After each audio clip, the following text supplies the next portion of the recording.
Bienvenue dans les nouveaux palabres de Kaku Ananzé. Sous l'arbre à palabres, là où la sagesse rencontre l'imaginaire, Kaku Ananzé nous raconte ses aventures, mêlant ruse, courage et leçons de vie. Plongez dans l'univers des contes africains et découvrez l'héritage vivant de nos traditions. Écoutons ensemble l'histoire du jour. Quand les tambours parlent, le pouvoir du son et du silence. Dans le village pittoresque de Songo, niché au cœur des savanes africaines, vivait Kaku Ananzé, le fameux conteur et maître de la ruse.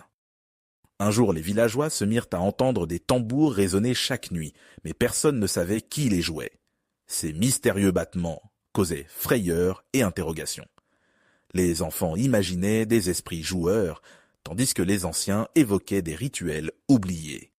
Kaku Ananzé, curieux comme toujours et avide de défis, décida de mener l'enquête. Une nuit claire, sous un ciel parsemé de brillantes étoiles, Kaku s'arma de son humour et de sa ruse pour découvrir l'origine de ces tambours énigmatiques. Il s'avança discrètement dans la forêt, ses pas feutrés sur le sol sableux. En chemin, il rencontra des animaux totems, chacun essayant de lui donner des indices, mais tous fondus dans le silence complice de la nuit. Finalement, il arriva près du grand baobab, où les tambours semblaient prendre vie.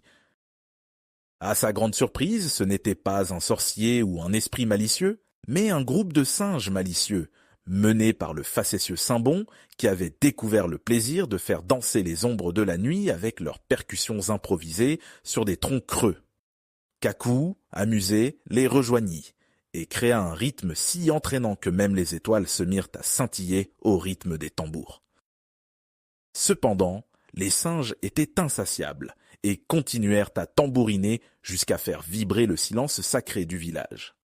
Kaku, avec sa sagesse légendaire, leur proposa un marché, jouer leurs tambours tous les soirs pour rassembler villageois et animaux dans une danse joyeuse, mais en échange, ils devaient respecter le silence du matin pour que la nature puisse elle aussi chanter à sa manière. Ainsi fut organisée la première fête de Songo, où hommes et bêtes dansaient ensemble sous la bénédiction bienveillante des anciens. Les tambours parlaient, mais le silence du matin restait un espace de respect et de contemplation, un équilibre parfait entre son et silence que Kaku Ananzé avait su instaurer grâce à son esprit brillant et son cœur généreux. Le respect du silence est aussi précieux que la célébration des sons, car chacun a son temps pour s'exprimer. Cette histoire met en lumière l'importance de l'équilibre entre le bruit et le silence, un thème profondément ancré dans de nombreuses cultures africaines. Kaku Ananzé, avec sa sagesse et sa ruse, nous montre que chaque élément du monde naturel a sa place et son moment pour s'exprimer. En embrassant la diversité des rythmes de la vie, le conte souligne l'harmonie nécessaire à notre coexistence. La fête de Songo devient un symbole d'unité où toutes les voix sont entendues, mais où le silence trouve également sa valeur intrinsèque. Cette histoire nous invite à réfléchir sur notre propre vie, sur l'importance de l'écoute, de la parole et du silence en tant qu'éléments essentiels pour une existence équilibrée et harmonieuse.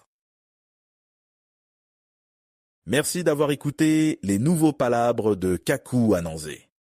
Si cette histoire vous a plu, n'hésitez pas à laisser un commentaire, à aimer et à partager cet épisode autour de vous. Retrouvez-nous pour d'autres aventures et d'autres leçons sous l'arbre à palabres. À bientôt pour un nouveau conte.